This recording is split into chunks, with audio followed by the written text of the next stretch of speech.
Sir push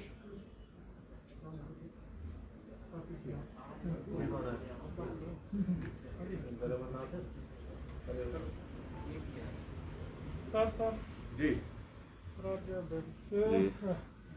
black fungus से जो दुखद मौतें हुई हैं उसमें क्या पूरी जानकारी है?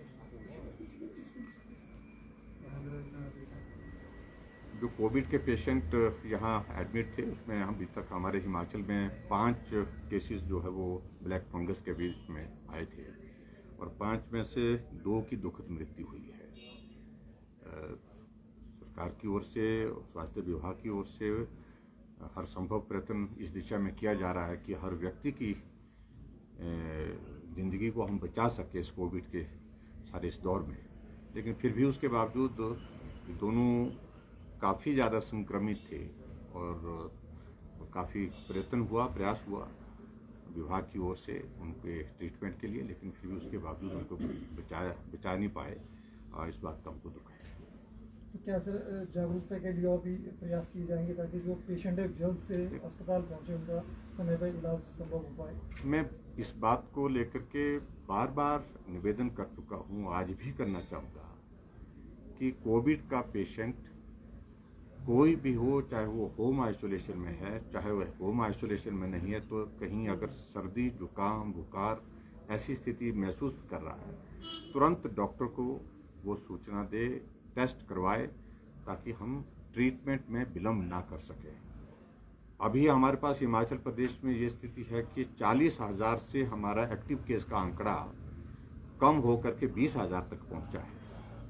हमारे पास ना तो बेड की कमी है, ना ही ऑक्सीजन की कमी है, ना ही डॉक्टर्स की कमी है, ना किसी और चीज़ की कमी है। हम चाह रहे हैं कि जो भी पेशेंट कोविड का संक्रमित होकर के कहीं भी है, वो आगे आकर के अपना ट्रीटमेंट जो है वो ठीक प्रकार से करने के लिए हॉस्पिटल आए और हॉस्पिटल में आकर के हम उनको बेहतरीन उपचार दे सके, इलाज कर सके उनका, ताकि ऐसी परिस्थिति के दौर में से जाना ना पड़े जिसमें जीवन के लिए संकट पैदा हो जाए। सर व्यापार मंडल आपसे मिले हैं सर, क्या मांग उठाई गई है? व्यापार मंडल ने अपनी बात कही है। उनका कहना है कि इस कर्फ्यू के दौरान प्रभावित हुए हैं स्वाभाविक रूप से वो भी, और उसमें वो मदद चाहते हैं। अब चाह रहे हैं कि अगर हिमाचल प्रदेश में 1 तारीख के बाद आप शुरुआत कर रहे हैं जैसे अनलॉक फेज जिसको बोल सकते हैं कर्फ्यू का, तो उसमें शुरुआत इस तरह से की जाए कि व्यापारियों को भी उसमें काम करने के लिए जो है वो समय मिल पाए। अभी तक जो सुझाव आए थे, कुछ अलग अलग जगह से अलग अलग तरह के सुझाव आ रहे हैं। उसमें एक सुझाव ये भी अब की बार कहा गया कि जो विंडो समय की है उसको कम ना रखा जाए, उसको थोड़ा बड़ा किया जाए, ताकि सोशल डिस्टेंसिंग, क्राउडिंग और जो जिसको हम चाहते नहीं है कोविड के कारण, उसमें जो है उसमें मदद मिलेगी। ऐसा सुझाव उनका सर बैठक भी है तो क्या इसमें भी चर्चा होगी सर इन तमाम? नहीं, देखिए आज तो ऐसा कि काफ़ी लंबे समय से अपने विधानसभा क्षेत्र में नहीं जा पाया हूँ और विधानसभा क्षेत्र के विकास कार्य वो भी जिम्मेवारी मेरी है एक विधायक होने के नाते। तो सराज विधानसभा क्षेत्र के 2 डिपार्टमेंट की, पर्टिकुलरली पीडब्ल्यू और आईपीएस डिपार्टमेंट की रिव्यू हमने आज किया है और सभी अधिकारियों को ये कहा है कि जो विकास कार्य वहाँ पर चल रहे हैं, जो प्रोजेक्ट्स वहाँ पर डेवलपमेंट के हमारे चल रहे हैं, उनको तेज गति दीजिए और जो वर्किंग सीजन क्योंकि हमारे वहाँ पर कम होता है, तो इन सारी बातों को ध्यान में रखते हुए जल्दी से जल्दी उनको पूरा करने के लिए कोशिश करें। सर कांग्रेस ने आरोप लगाया है सर कि एसोसिएशन और बाबा रामदेव के बीच में विवाद चला है, जो है एफआईआर तक उसमें हुई है, मामला दर्ज हुआ है। इस पूरी घटनाक्रम को आप कैसे देखते हैं? क्या ये जायज है विवाद जिस तरह का घटनाक्रम देखते हैं? मैं इस पे कह रहे हैं कि हिमाचल प्रदेश में भी उनका कोई मामला लंबित है, उस पर भी सरकार एक्शन है। किसका मामला? बाबा रामदेव जमीन से जुड़ा।